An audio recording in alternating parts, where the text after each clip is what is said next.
when a lockdown is announced and the words "this is not a drill" echo through a school, everything stops, fear takes over, and every second feels stretched thin by uncertainty. These moments aren't just practice, they're real threats with real consequences. In these stories, students and staff face dangers they never saw coming. Unstable intruders, hidden threats, and terrifying confrontations that could have ended in tragedy. These events didn't happen somewhere far away. They happened in ordinary schools during ordinary days, and they serve as a harsh reminder. Sometimes, the line between safety and disaster is far thinner than we think. It was supposed to be an easy Friday, 7th period, calculus class, the clock ticking down to the long-awaited spring break. You could feel it in the air, students buzzing with restless energy, barely listening as our laid-back teacher decided to ditch the lesson plan and pull up some random trivia games on Sporkle. We laughed, joked, and raced each other to guess brand logos.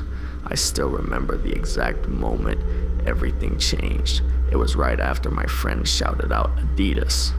The intercom crackled to life, the dean's voice, panicked, shaking, cut through the noise of the classroom. "This is not a drill. Go into lockdown immediately." Instant goosebumps, a cold wash of fear hit me harder than anything I'd ever felt before. Even our chill teacher, who usually laughed off any kind of alarm, instantly dropped the fun and sprinted to shut off the lights. He motioned frantically for all of us to huddle in the back corner of the room, our backs pressed against the cold walls, hearts hammering against our ribs. We sat in utter silence. 2 minutes dragged by, feeling like hours. Then, another sign this was serious. The buzzing sound that constantly came from the panel at the back of the room went dead.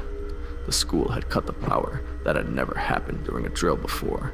We exchanged terrified glances in the darkness. No one spoke. No one even dared to breathe too loudly. And then, we heard it, a man's voice, screaming, not shouting words you could make out. No, just raw, animalistic howls coming closer, growing louder with each second. A door slammed somewhere. Metal lockers rattled as a man banged on them furiously, his voice now clear enough to make out, "I'll kill all of you." 2 girls sitting beside me broke down sobbing, trying desperately to cover their mouths so they wouldn't make any noise. Their fear infected the rest of us. It was electric, contagious. I could feel the entire class vibrating with terror. The banging stopped for one horrifying second, then it shifted directly to our classroom door. The door shook violently under the weight of his fists. The man on the other side screamed, "Open up," his voice rasping and wild. One of the crying girls couldn't hold it in anymore and let out a sharp scream of her own, a sound so raw it twisted my stomach into knots. The banging intensified. The door's hinges rattled with every impact. I squeezed my eyes shut, silently begging the door to hold. Our teacher crouched in front of us, finger pressed tightly against his lips, eyes wild with fear. None of us moved. None of us spoke. We were frozen for what felt like an endless, suffocating eternity. The man kept hammering at the door, each second stretching to a lifetime. Every slam felt like it could be the one that burst through the lock. And then, just like that, the pounding stopped. We heard the heavy thud of boots moving down the hallway. The man's screams growing fainter and fainter until the only thing left was the sound of our ragged breathing. 10 minutes passed, maybe longer. I honestly lost all sense of time. The silence was almost worse than the noise. Finally, the intercom crackled again. It was the dean. His voice still trembled slightly, but he tried to sound composed as he explained what had happened. The rest of that period was a blur. I don't remember if we even finished the day. All I remember is how numb I felt walking out of the building, every shadow feeling like it could be hiding that man. But the nightmare wasn't over. Later that night, rumors started flying around school. Whispers that the man hadn't left at all, that he'd been hiding, that he was still inside the building even after the sweep. One of the janitors working the late shift had found him, passed out cold in one of the storage closets at the far end of the school. But that wasn't even the worst part, according to what spread through the student body, and believe me, everyone was talking about it. The janitor saw something sticking out of the man's pocket. A gun, a .44 Magnum to be exact. Of course, there was no official confirmation. The school tried to keep it quiet, tried to act like everything was under control. But we all knew, we all felt it. That man had been hiding just a few thin walls away from us, armed and unstable. And thanks to some dumb luck, or maybe the janitor making a mistake by leaving the closet door open, the man had managed to slip away before the police could get there. No arrest, no updates, no closure. To this day, none of us ever found out if he was caught. Some say he just disappeared into the night. Others claim he was seen wandering nearby weeks later. But deep down, we all knew the truth. He could have been waiting for the right moment. He could have ended dozens of lives that day, and he was never supposed to be there in the first place. Spring break came and went. We finished the year, but something changed after that. Something you can't fix with pep rallies or security upgrades. It was the knowledge, the horrifying, skin-crawling realization that sometimes the real monsters aren't just in movies. They walk right through your unlocked doors, and you might not even know until it's almost too late. Story 2. The house across the street. Our school had 2 lunch periods, one for 6th graders and some 7th graders, the second for the rest of the 7th and all 8th graders. On that day, I had a first lunch.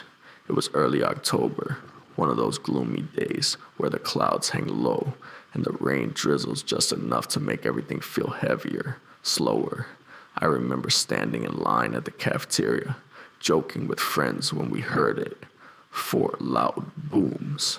Most of us thought it was thunder. At least that's what we wanted to believe. But the way the lunchroom erupted into screaming told a different story. At first, I rolled my eyes, typical middle schoolers, overreacting like always.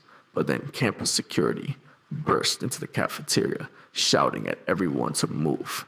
Get inside the multi-purpose room now. They were serious. Students carrying lunch trays were forced to toss their food in the trash as adults herded us like cattle into the giant multi-purpose room. It's a massive space with a stage at one end and an entire wall made of see-through glass facing the outside courtyard. The second we got inside, security scrambled to pull down the curtains, blocking the view. They posted staff at every exit like human shields. I could feel the tension crackling through the air, sharper than the smell of wet shoes and cold pizza. Whispers raced through the crowd. What's happening? Is it a shooting? Is someone in the school? We huddled together, stuck sitting shoulder to shoulder on the hard, cold floor. No one knew anything for sure, until my friend Eric came back from talking to one of the adults stationed by the exit. He plopped down beside us, his face pale. You know those houses across the street from TMS? He asked. We nodded. Of course we did. There was a row of cheap, rundown houses you passed every day on your way to school. There's a guy in one of those houses, Eric said, voice low. He's crazy or something. Barricaded himself inside. Said he's gonna off himself and take the cops with him if they try to evict him. The words hit like a gut punch, but Eric wasn't finished. He's been watching kids walking around out front, just staring. They said he's a registered sex offender. You could feel the mood in the room change instantly. Fear, disgust, panic. It rippled through us in waves. Some kids started crying quietly. Others sat frozen, wide-eyed, too scared to speak. The worst part was we were trapped. Security wouldn't let anyone leave the multi-purpose room, not even teachers. All exits were sealed. Even though we were technically safe, it felt like being caged with no way out. Minutes dragged into hours. 1 hour became 2. We missed lunch, missed class, just sat there, tense, listening for any sound from outside. And even though the curtains were pulled tight, I couldn't help but imagine that if we peeked outside, we might see him standing there, staring through the glass, smiling. Eventually, after what felt like a lifetime, a teacher announced that the situation was under control. One by one, they escorted students back to their classrooms. They made us walk in silent, tight lines. Guards still posted at every corner. It didn't feel over. It felt like pretending. When I got home, I couldn't stop thinking about it, that a man, unstable, dangerous, had been lurking so close to us. And it didn't take long for more disturbing details to surface. My friend Brandy lived across the street from the school. Her house was just a few doors down from where the man had barricaded himself. That night, she told me something that made my skin crawl. Last Halloween, almost exactly a year before the lockdown, she had seen him standing at his window. He was carving something into his arm, writing messages in his own blood on the glass. "Don't come here or I'll kill you." At the time, everyone thought it was just some sick Halloween decoration. Fake blood, crazy props, just someone getting a little too into the spirit of things. But now, knowing what we knew, it wasn't a costume, it wasn't a joke, it was a warning. He had been unstable for a long time, and nobody realized it until it was almost too late. Even scarier, no one could tell us how long he'd been watching the school. Some said he had been sitting outside in his car during lunch periods for weeks. Others said they remembered seeing a strange man at dismissal, standing just a little too close to the fences. The school promised to increase security after that. They put up more cameras, hired extra guards, even talked about building a bigger fence around the courtyard. But the truth was, no wall would have made a difference that day. He was already right there, waiting, watching. For months after, every time it rained, every time the sky looked heavy and gray like it did that day, I could feel my stomach twist into knots. Because now I knew something I wished I didn't. The danger isn't always a world away. Sometimes it's just across the street. And sometimes you don't realize how lucky you are until you're sitting on a cafeteria floor, surrounded by hundreds of terrified kids, praying you never have to find out what's behind the curtain. Story 3. Trapped in the basement. I was fresh out of college, just 22 years old, feeling like life was finally starting. I had landed a job at my old high school, working as a computer intern. It felt weird being back. Familiar halls, familiar faces. But this time, I wasn't just another student. I was a staff. Most of my time was spent in the school's basement, a dusty, cluttered place filled with ancient servers, broken equipment, and long-forgotten filing cabinets. But tucked away in the back was a hidden gem. A small office with 3 massive desks, 2 mini fridges, a mounted flat-screen TV, and the best air conditioning in the entire building. It was heaven compared to the sweaty classrooms upstairs. My 2 coworkers, Dave and Gary, were older, sarcastic tech guys who treated me like a little brother. We spent most of our shifts joking around, fixing whatever tech issues the teachers threw at us, and sneaking snacks from the mini fridge when no one was looking. It was a dream job until the day everything changed. It happened around lunchtime. Dave and Gary were upstairs, handling some paperwork, and I stayed behind to enjoy a rare moment of peace, munching on a sandwich at my desk. That's when the phone on my desk rang. It was the front office. The woman's voice was sharp, panicked. The school is on lockdown. Someone possibly armed is inside the building. Turn off the lights, stay hidden. She hung up before I could even ask questions. My heart slammed against my ribs. I scrambled to flick off the lights and kill the computer screens. But the moment I looked toward the doorway, a new problem smacked me in the face. There was no actual door. Our fancy little office didn't have one. Just a wide open doorway leading to the rest of the messy basement, and the basement door itself, no lock. I was completely exposed. I ducked behind my desk, phone clutched in my sweaty hand. I texted Dave and Gary. "Where are you? What's happening?" No answer. Minutes dragged by, maybe 20, maybe longer. Down there, in the pitch black basement, it was impossible to tell. I sat frozen, trying not to even breathe too loudly. I couldn't hear anything from upstairs. No screaming, no alarms, just dead silence. It was almost worse than hearing chaos. At least then I'd know what was going on. Then, the basement door creaked open. The sound echoed through the empty halls like a horror movie soundtrack. Footsteps pounded down the stairs, fast, heavy, getting closer. I dove under my desk, heart hammering so loud I was afraid whoever it was could hear it. The footsteps entered the office. I saw the faintest silhouette move in the darkness. No light, no sound except breathing, sharp, ragged breathing. I pressed myself against the wall, willing myself to disappear. Then, in the most horrifying betrayal imaginable, my phone dinged. A new text message. The sound sliced through the silence like a knife. The footsteps immediately turned toward me, closer, closer. I curled into a ball, holding my breath so hard my lungs screamed. Suddenly, a hand grabbed my arm. I flinched, ready to scream, ready to fight anything. But then I heard a whisper. "It's okay," the man said, pulling me up. "I'm just hiding down here with you. I'm a parent. I came to pick up my son, and a teacher told me to hide."